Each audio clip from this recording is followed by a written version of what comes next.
આજે આપણે બનાવવાના છીએ MTR ગુલાબજાંબુન રેડી મિક્સ આવે છે એ લઈ લીધું છે મેં. આ 2 વાટકી જેટલી ખાંડ, 1 વાટકી જેટલું દૂધ અને 3 ઇલાયચીને મેં અહીંયા વાટીને લઈ લીધી છે. ત્યાર પછી આપણે એક ડીશમાં મેં અહીંયા 2.5 જેટલો લઈ લીધું છે. હવે આમાં આપણે થોડું થોડું દૂધ એડ કરી દઈશું અને તેનો લોટ બાંધી લઈશું. આ રીતે આપણે એકદમ સોફ્ટ ડો તૈયાર કરી દેવાનો છે. ત્યાર પછી આપણે આ ડોને ઢાંકણથી ઢાંકી દઈશું. ત્યાર પછી આપણે એક તપેલીમાં 4 વાટકી જેટલું પાણી લઈ લઈશું.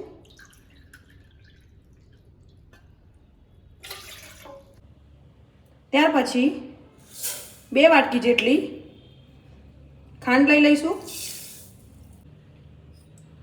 3 વાટેલી ઇલાયચી લઈ લઈશું.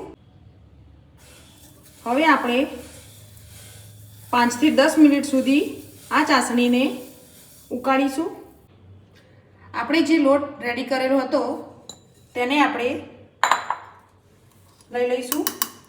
ત્યાર પછી હાથમાં થોડું ઘી લગાવીને આ લોટને આપણે એકદમ સ્મૂથ તૈયાર કરી લઈશું.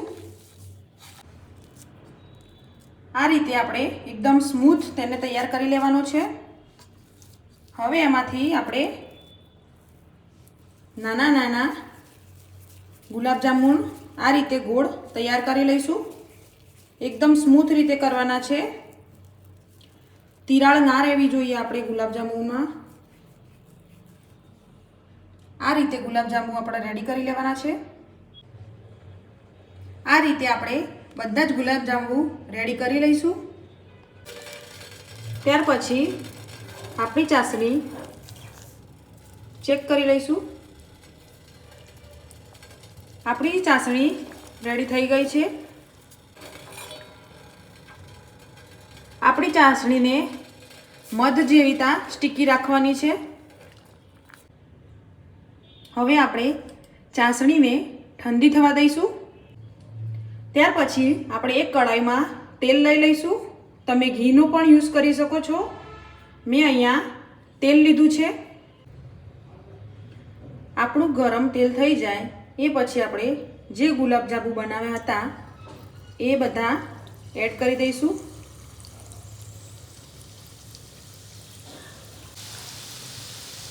આ રીતે આપણા બધા જ ગુલાબજાંબુ ઉપર આવી ગયા છે. હવે આને આપણે ધીમા ગેસ ઉપર ચડવા દઈશું.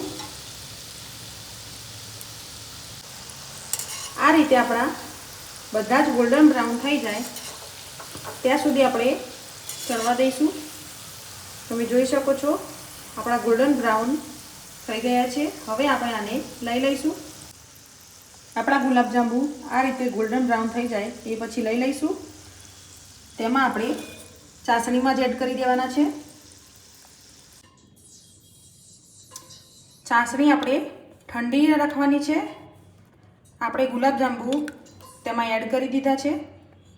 હવે આપણે ચાસણીમાં ગુલાબજાંબુ રાખીને 10 મિનિટ સુધી તેને રાખીશું. હવે આપણે ચેક કરી લઈશું. તમે જોઈ શકો છો આપણા ગુલાબજાંબુ ચાસણી પીને રેડી થઈ ગયા છે.